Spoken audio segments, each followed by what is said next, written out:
Season 41 Survivor. Wow. So, you haven't seen much of me. And I'm not going to be talking this morning in any kind of an ordered way. This isn't an episode review. This isn't a multi episode review. Today, my goal is to talk a little bit about my impressions of the game and really to just talk to Survivor fans who, like me, are noticing things that are going on with it. Maybe I'll go person by person, talking about some of the folks who are left in the game. Maybe I'll do that. But I'm also going to talk about my impressions of the game in general, how it's being played, how it's being manipulated, Jeff's impact, whether or not it's positive or negative. And let's start with that. So, in general, overall, when I started watching 41, I thought, and I hope you all did too, wow, look, finally, the focus came back on the players. For me, that's the game. The game of Survivor is intricate, it's subtle, it's psychological. It's about what's happening with individuals in their own minds and how they impact those around them. Those interactions are really, really important. They sway the direction of the game and curve it in ways that are difficult to follow unless you're paying attention to all those subtleties about each of the people involved.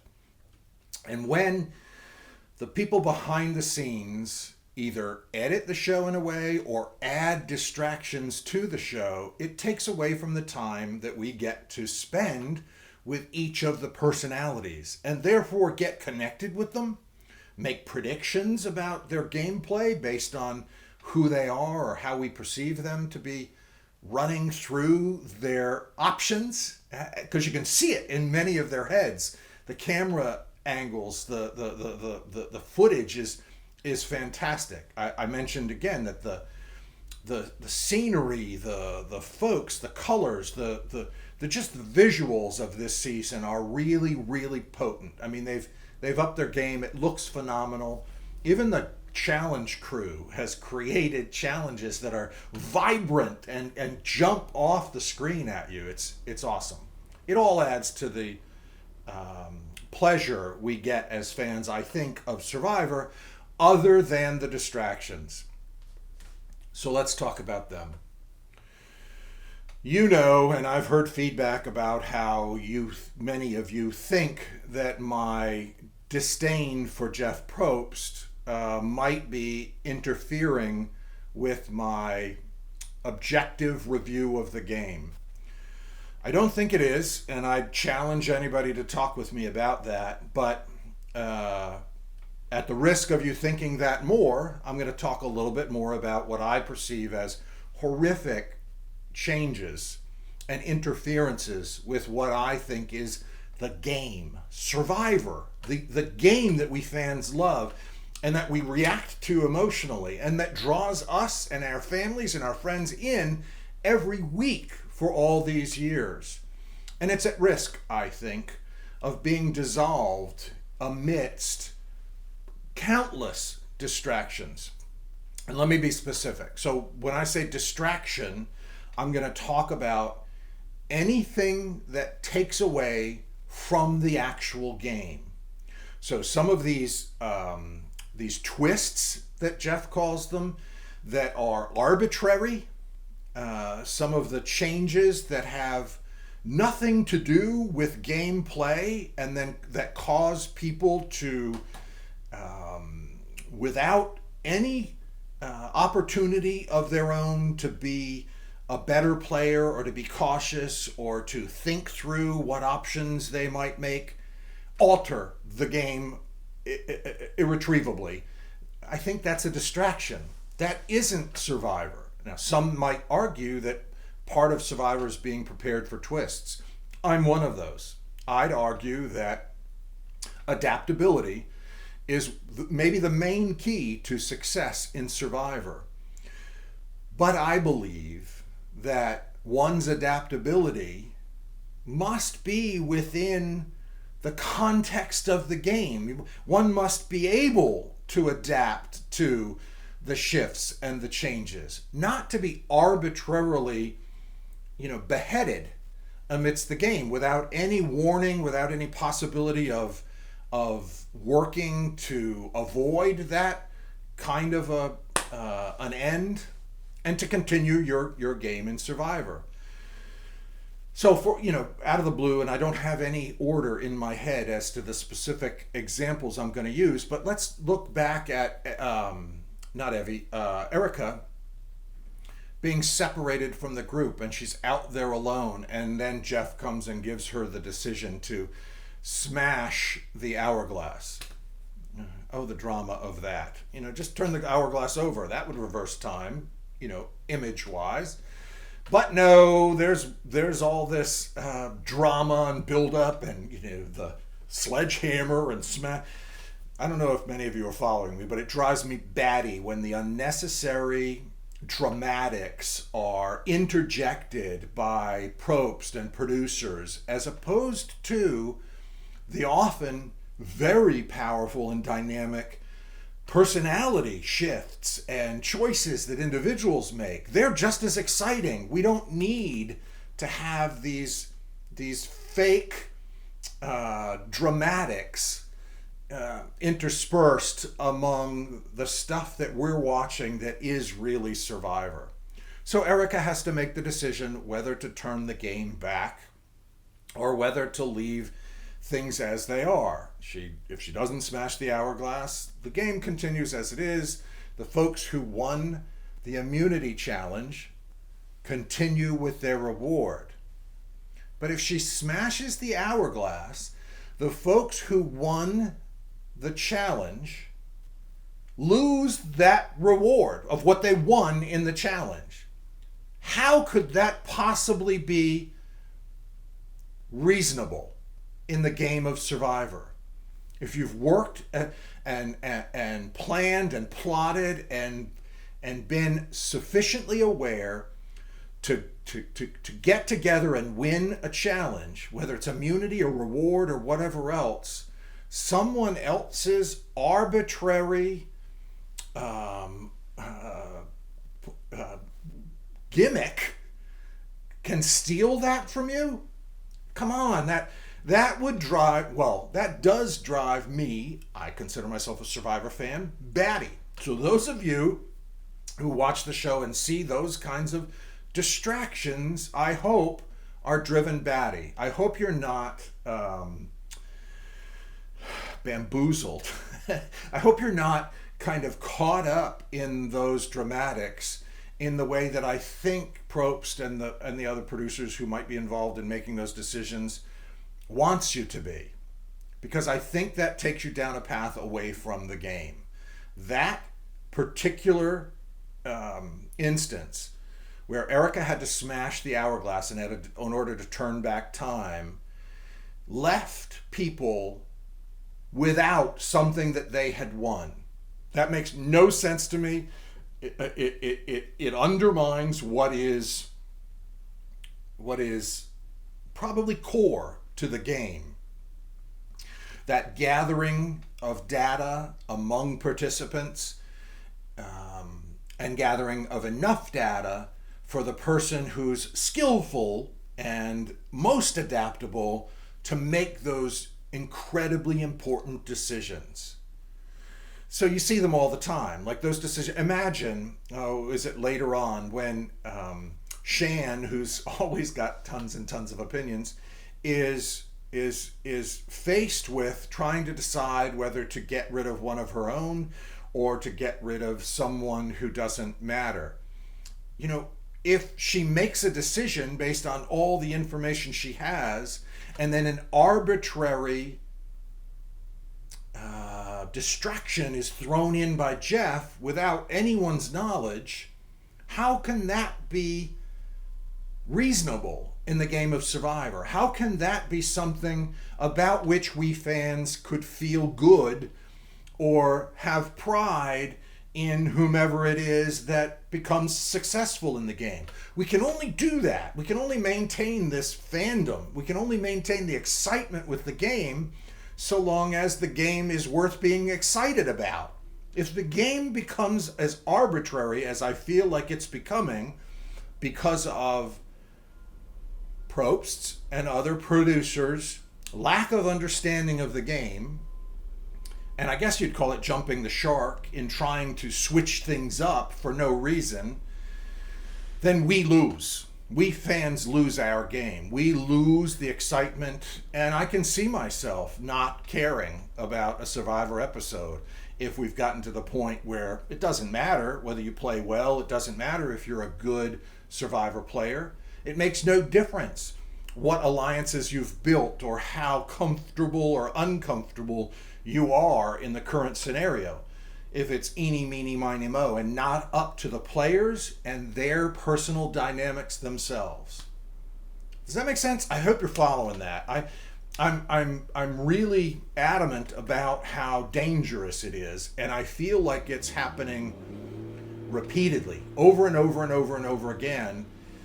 And I've just given you one example, but it frustrates the living heck out of me. And hopefully I've communicated in a way that doesn't make you concerned that it's just about my disdain for Jeff that I'm sharing this. It's not. I do dislike the man for many, many reasons, but I care about the game, and that's what I'm talking to. I'm not talking just to disparage him. I'm talking about what I see as real effects on the game that the people who make these decisions clearly don't understand. As I've said for years, the people behind the scenes somehow have let their egos guide their decisions instead of calmly stepping back and thinking about the actual game of Survivor. What can extend its public stay? What can extend the stay of Survivor and the way in which we feel about it? These arbitrary distractions aren't the way to do that. They're undermining it left and right. What else? What else can we talk about? There's so many things. Eeny, meeny, miny, mo. Let's talk about one particular alliance. So, men get together often and vote in a block. Women get together and vote in a block. And I've talked about these things over the years. The good Survivor player, the effective, adaptable player, looks for opportunities to create alliances that will serve them for whatever reasons. I think it's absolutely appropriate, intelligent, even respectable to pick out whatever it is that is similar or that bonds, that might bond some group of folk together, and use that to establish an alliance upon which you rely for some period of time. I don't care if it's, you're all curly-headed. Let's have a curly-headed alliance. You all have huge breasts. Let's do that. The huge breasted alliance makes no difference whatsoever. And this season, we've got something interesting because of what's happening in culture in America today and the challenges that we're all facing. This alliance of 4 black folk in the first time in Survivor history is fascinating to me. Not for what you'd think. Not because it's 4 black people who are voting together. I think that's awesome. I would use it if I were them. But because it could undermine them. Oh, here's what's happening when I'm watching it. I've got 4 folks, Shan, Leanna, Danny, and Deshaun, working together. And what I see starting to unfold, particularly with Shan, and maybe Leanna too, is this sense of stability that is very, very, very dangerous. If what they're doing is maintaining that alliance, or if what they choose to do, or is what we start to see happen, is that these four maintain that alliance in order to, as they have talked about in the show, or at least the editors have left in, this kind of proud moment where four black people came together and drove the game to the end, at the expense of what would be the best decision for them to get to the end.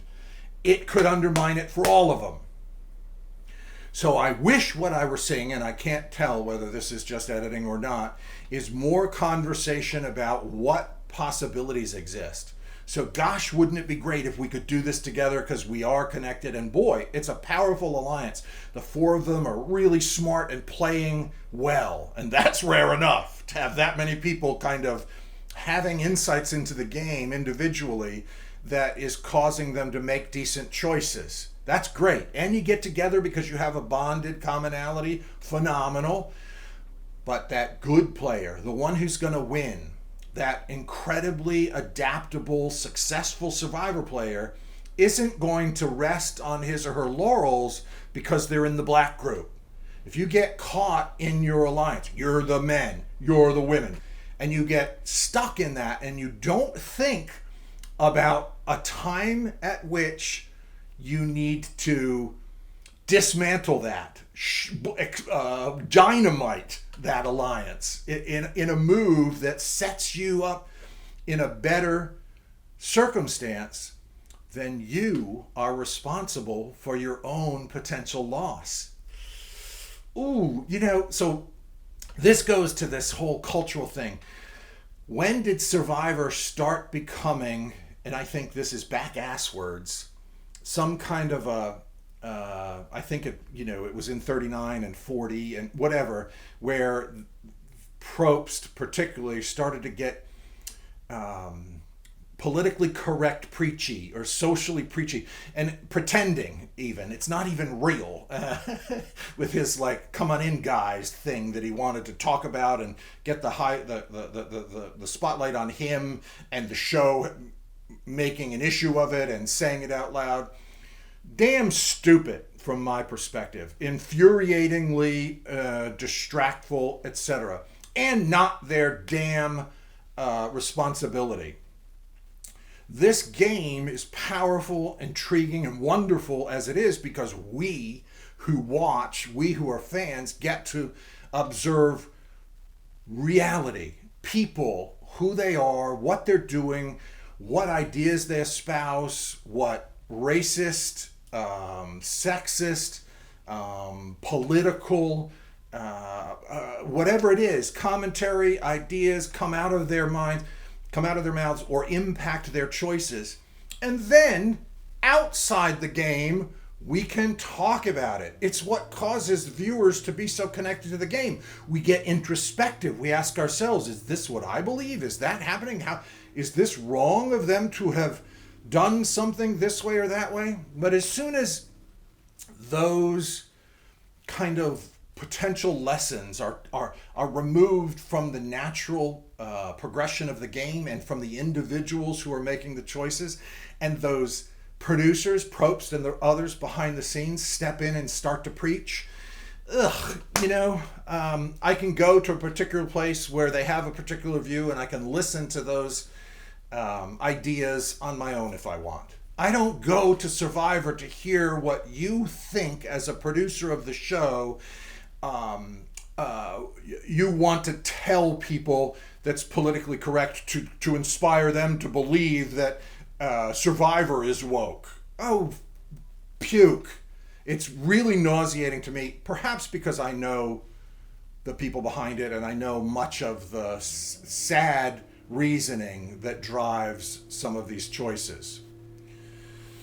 And maybe I'm missing something because I'm so focused on that. I don't know, but I'm very, very off-put by the preachy, teachy, distracting, phony drivel that is being, compressed and shoved in rather than just a natural exposure of what you're filming when people are interacting that lead to those then natural conversations afterward, online, among player participants, among viewers, and in the culture at hand. We here, who have been watching the show for so long, talk lots about what happens on the show, and I fear we'll talk less, and I think we should talk less when it's not real, when those things about which we might have talked have been interjected, are forced upon us by some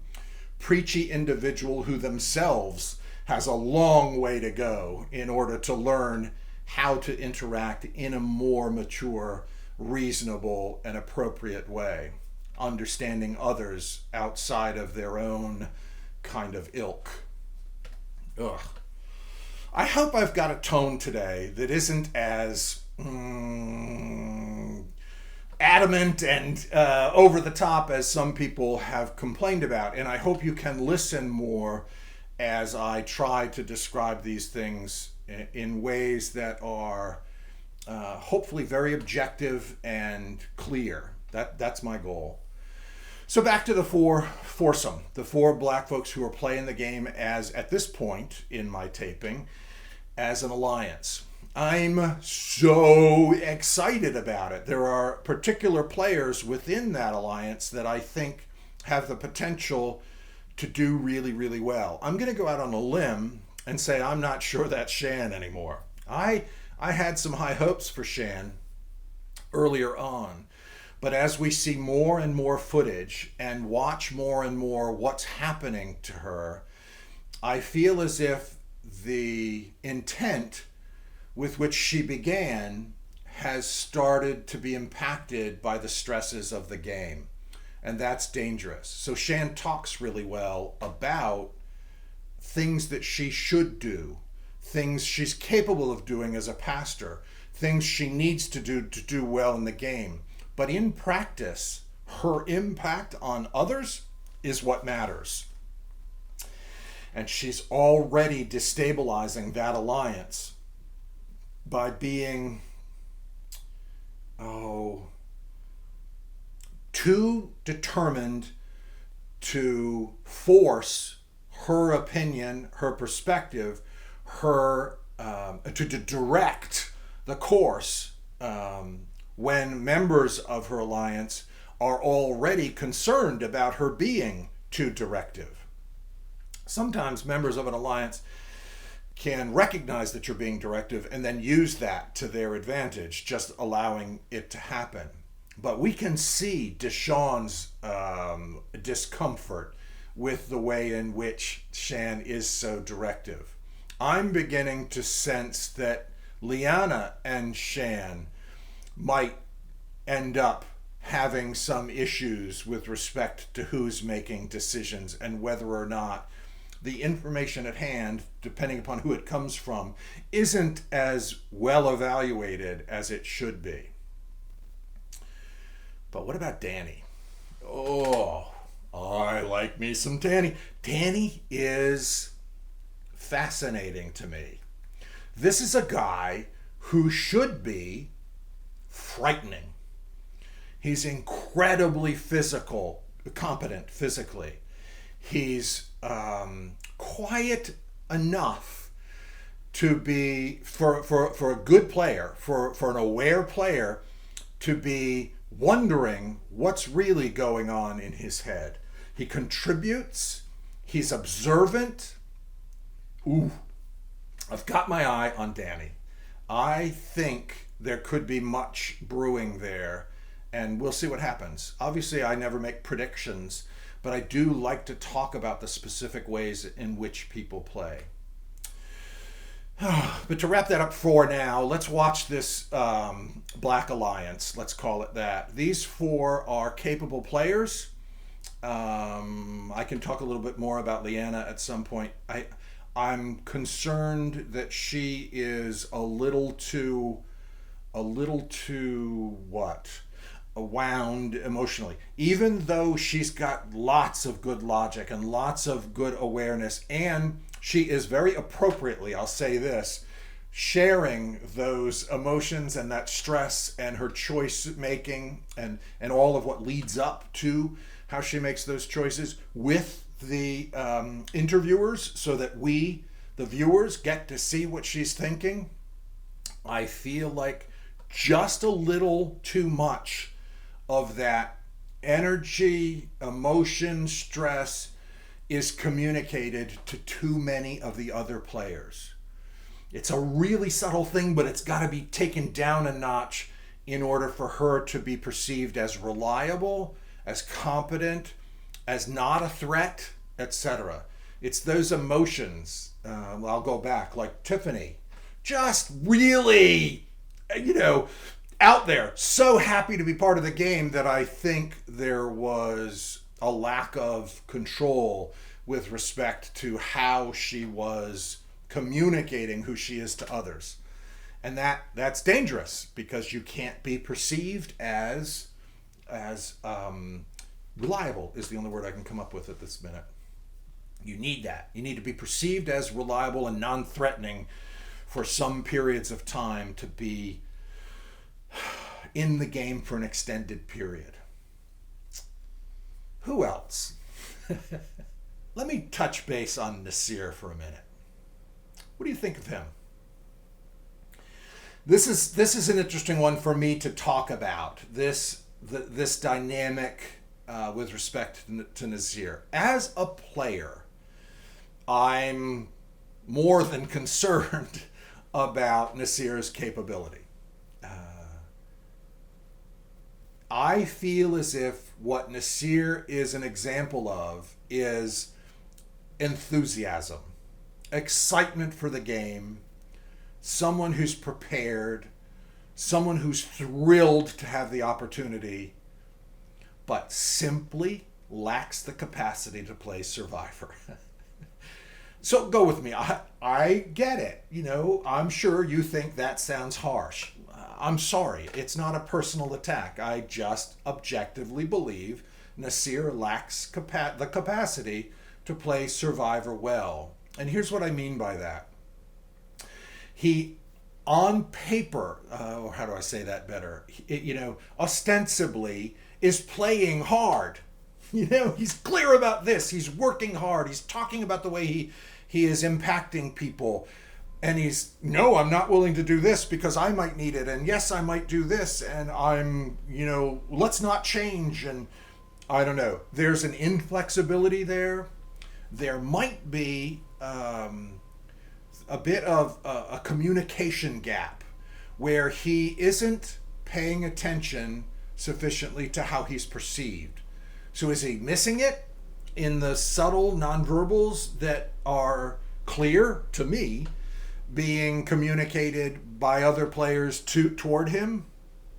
Or is he ignoring what it is that other people think? I think it's a combination of both.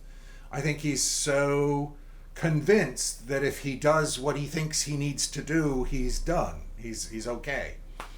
And he's not. What do you think about Evie? I'm probably not going to spend a lot of time here talking about Evie, but let me say this. I think Evie could play. Some of you are going like, what? Because Evie had to do a lot of dancing. But you got to give respect sometimes to the dance if that's what you need to do. I think Evie made some major mistakes, and those had to do with the ways in which she wasn't as organized as I would have hoped she could be about what she told one person that might get told to other people. A number of times throughout the game, Evie kind of got caught with egg on her face, if you know what I mean. If you're following the details of the game, you'll know what I'm talking about. She would share something in hopes of building a bond here, and then that person would undermine Evie's bond with somebody else by saying, but hey, we just talked about that publicly. So everybody knew Evie was playing. Well, I think people knew that anyway. But Evie's an interesting character to me because she's, for lots of reasons. One, she's a good player, but let's look outside the game. She's a queer representative. And, that's important to me. As I talked about in other circumstances within the game, it's not as important as your gameplay. But I do like the way she's herself. And I really appreciate her shout out to people to be themselves. Again, it's outside the game, so I'm not evaluating that within the context of gameplay. So within that context of gameplay, let's just say I think Evie was competent. I think she had the awareness of what it takes to play the game, but I think her implementation was less capable, obviously, well, as you who've watched now know, than she needed it to be. Less sophisticated. It was a little heavy-handed at times. And while I respect the way in which she reacted to all of the challenges she faced from so many directions, and she did that with a kind of grace and with a kind of hopefulness that somebody else who'd been hammered that hard might have lost. It wasn't enough and couldn't be enough to be considered, a really, really effective player who really takes that game all the way. But there's a shout out to Evie. I enjoyed watching her, and I think there are things that other players can learn about the game from the way in which Evie played it. For me, as always, I'm just hyper focused on trying to identify these really competent players.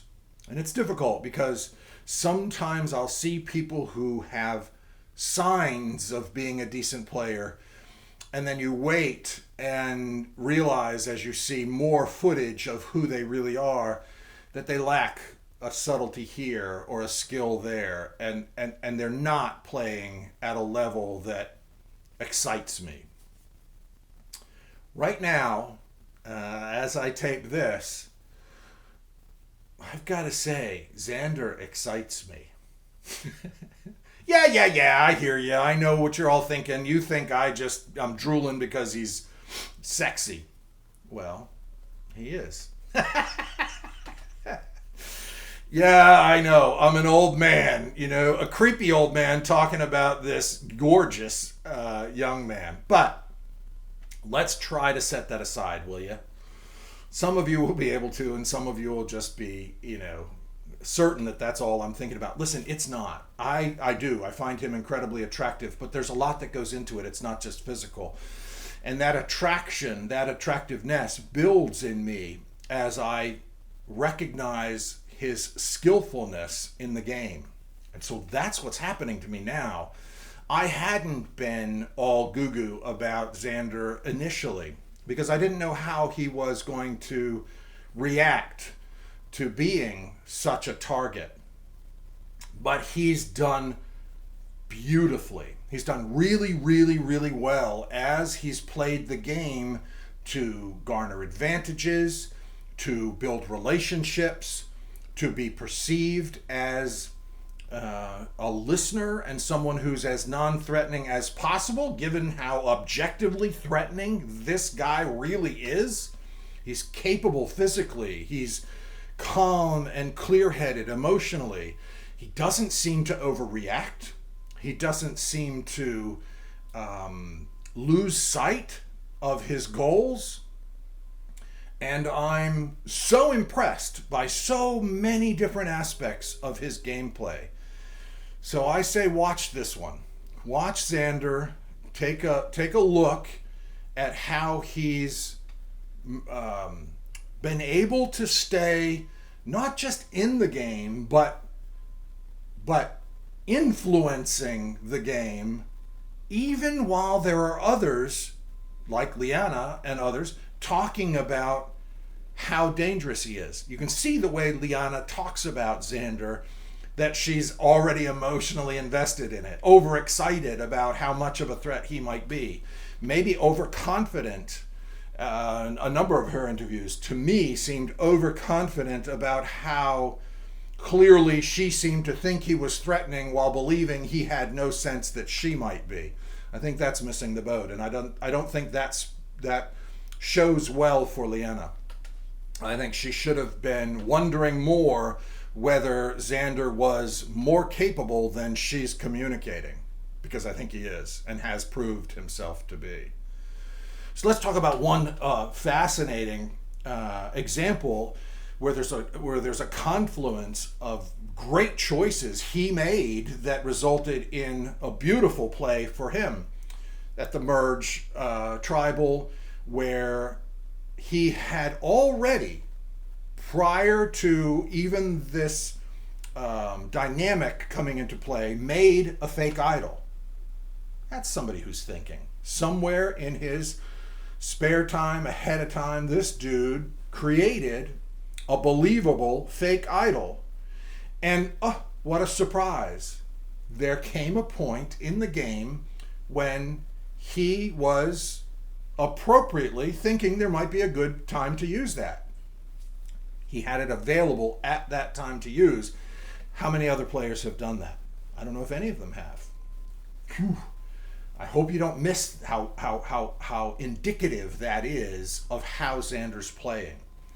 So here, when he has that idol, fake idol, and he's been a powerful player sufficiently to have got himself an idol that's real, he's aware enough of what's happening in the game to learn that there's some other weird advantage that could enable another player, in this case Liana, to take his real idol from him. Just being calm enough to take all that data in and to not lose your mind in the midst of it, but to plot and plan and to decide how to best avoid losing your advantage, was fantastic. I loved seeing it happen. I loved the way he said no when she asked if he had an idol, but you can have my fake idol. I love the pride he exhibited in playing that game. I love that he did it in a way that he didn't have to be kind of humble and pretend it wasn't his, because people had to be involved in it. So they already knew, many of them already knew what he had done, and he didn't have to pretend that it wasn't his doing. He was already a target. He's already perceived as strong. He wasn't over the top about it, but he did express honestly, and that's the key, again, to getting ahead in Survivor. Being as honest as possible, believe it or not. I know that sounds contradictive, but it's not. So being as honest as possible and being perceived as honest as possible is something that happened when he proudly told Liana she could have his fake idol, and then literally sent tribal council into a cyclone of furious kind of new choices. What do we do now? I didn't get Xander's idol. He doesn't have it on him, but someone does. What could they have done? Could they have voted Xander out because he didn't have the idol on him? Why wasn't that a thought? So you look at other players and you go, that's what Xander would have done, I think. I don't know. I love this game. But what did happen? You know, Evie, who they wanted to stay in, ended up staying in. Sydney was voted out. That's partly her responsibility because she didn't keep her own vote. Complicated, interesting dynamics. But I use that example to point out the cleverness, the focus, and the likelihood that Xander is going to continue, still has the energy to, and is going to continue to be making real moves, good moves, that keep him there and further his game. The man's a player to watch. So keep an eye on him. So that was Xander. Let me switch. What about Ricard? Let's talk about him for a minute. So here's a guy about whom I don't really have tons of data. There's some footage, and I'm going to talk about that. But I got to say that the jury is out still for me with respect to who he is. I have a couple of concerns about his play. At the same time, I have a couple of kind of like little goosebumpy, ooh, I liked that, when he made some choices. His relationship with Shan is a very, very interesting one to me. And it's the subtleties involved in that relationship that I think good Survivor players or viewers who understand the game really well would be interested in exploring. So Ricard is unlike anybody else in the way in which he appears to be comfortable, kind of playing second fiddle almost to Shan, while pushing in a way that isn't too offensive to her, yet causes her to question whether or not she is including him appropriately, or whether she's being too dismissive, or whether or not she should fear him. So Shan does express, on a number of occasions, some fears about Ricard, but none of them seem to rise to the level of her thinking she needs to take any action, right? So that's good from my perspective of Ricard, that he isn't causing her angst about his capability. Now, is that intentional? Or is he just not capable or playing well enough to cause her the angst? This, I think, we'll still have to watch. The interaction between the two of them and how Shan, he wanted the idol from Shan, he wanted the extra vote, the advantage from Shan, I mean, and she gave it to him, and then she was upset that he seemed to be holding it hostage and didn't want to give it back to her until after the tribal council, but she wanted it back because she got a little nervous and needed the security instead of trusting him. And right, those are good complications. Those are those dynamics that pull us in and cause us to ask, what would we do? Oh, how did she? Shouldn't he? It gets us. It keeps us in the game, and I think that's good Survivor. But all I'm using that as an example to say right now is that I'm watching. I don't have a conclusion yet as to how capable I think Ricard is. I'm a little more concerned than not about his control over the direction of the game or over his own pathway. I think there's a lot to say about someone who's competent to ride the waves, but I'd like to see a little more capacity for making some of those waves before I would assign credit to him as a really super confident player. Remember, we're in season 41, not season 11, or wherever. This is an opportunity after having watched tens of seasons go by and hundreds of individual plays, so that I think it's reasonable to hold players to a pretty high standard before I think of them as really competent players. Now, what Ricard makes me also think about is these advantages and how many there are. So we didn't even have idols, as you know, hidden immunity idols in the original game. Oh, Grandpa, back in my day, we walked 2 miles to school and 3 miles home up a hill backwards. Yeah, I know. Everybody hears that, blah, blah, blah, blah, blah. That's not what I'm saying. I don't care that there are idols. I don't care that there are things that are integrated into the game that we didn't have to deal with. The good Survivor player is adaptable. And I recognize that playing the game well isn't about whether there's an idol or not. It's about the specific dynamics, interpersonal dynamics, and the player's competence to be adaptable amidst these twists. Again, so long as these twists are reasonable. There are twists that jump the shark, I think, that are really, really inappropriate, that undermine the game, that distract from the viewer's ability to enjoy the game and to respect the players.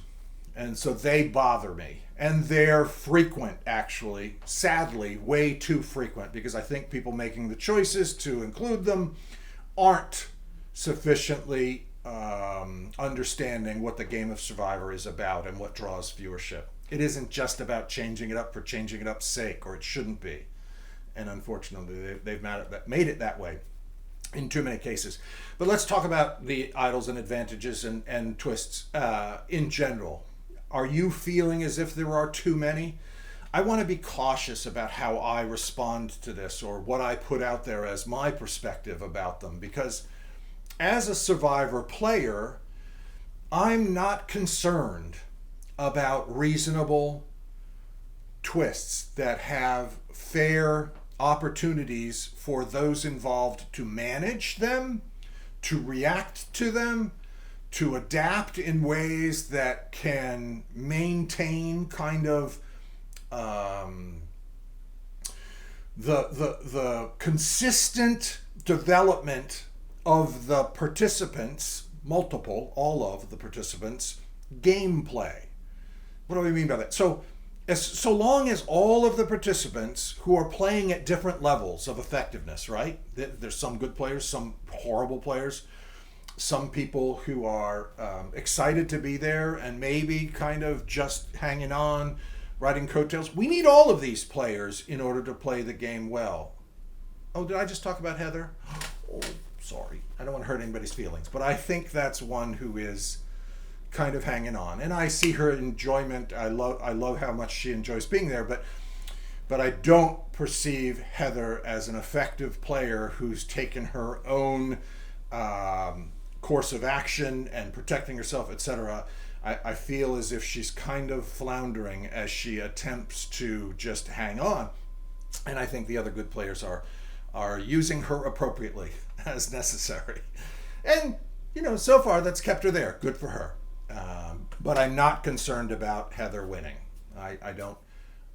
Unfortunately, I don't even think of that as a slight possibility for lots of reasons I don't think I need to go into. But back to where I was. Are there too many advantages? I say I'm going to say no. That just as an arbitrary figure, I'm not going to say there can only be one or two or whatever number. That doesn't make sense to me. So long as the advantages, again, are something with which the players can deal reasonably to not undermine their entire games. That hourglass with the sand was unreasonable. Taking away someone's win in a challenge without them having any opportunity to keep it, they earned it. They won it. Taking it away arbitrarily, turning the game back on its head without anyone's being responsible for that. Not even Erica. Erica was sent off to, be by herself, but she didn't earn any right to make so powerful and impactful a decision. So it's just pure Probst ego. Interjecting himself into the game. I hope you've noticed that, and I hope you aren't missing how distracting it is from the game. And I hope you realize that he doesn't need to be a part of the game. He's a good host. Be a host, I say. I don't think he should be trying to increase his profile in the game of Survivor and his impact on the game. It had always been a good game because he was a good enough host to keep as objectively out of the game as possible. And I think that's history. I think the man is overly now involved and stealing airtime and making decisions that undermine what Survivor is. It's sad for me to watch. But, yeah, whatever. It's the game. There are other priorities in life. I'll talk about it, let you know, as a Survivor fan, connected to other Survivor fans. I'm sure I'll hear whether you agree or disagree with me, but I just want you to understand that my perspective is coming from as objective a place as possible. It's not just coming from my personal disdain for the man, which I think is justified, and I could talk about that too, but much of that is outside the game. I still think I can remain objective about what's inside the game and still call him a terrible influence. A really disrupting and undermining factor that saddens me, because I'd like to see the game continue, and I'd like to enjoy what we fans have when we watch it. With me? That was good. I think it's quite a bit. But I think that could be it.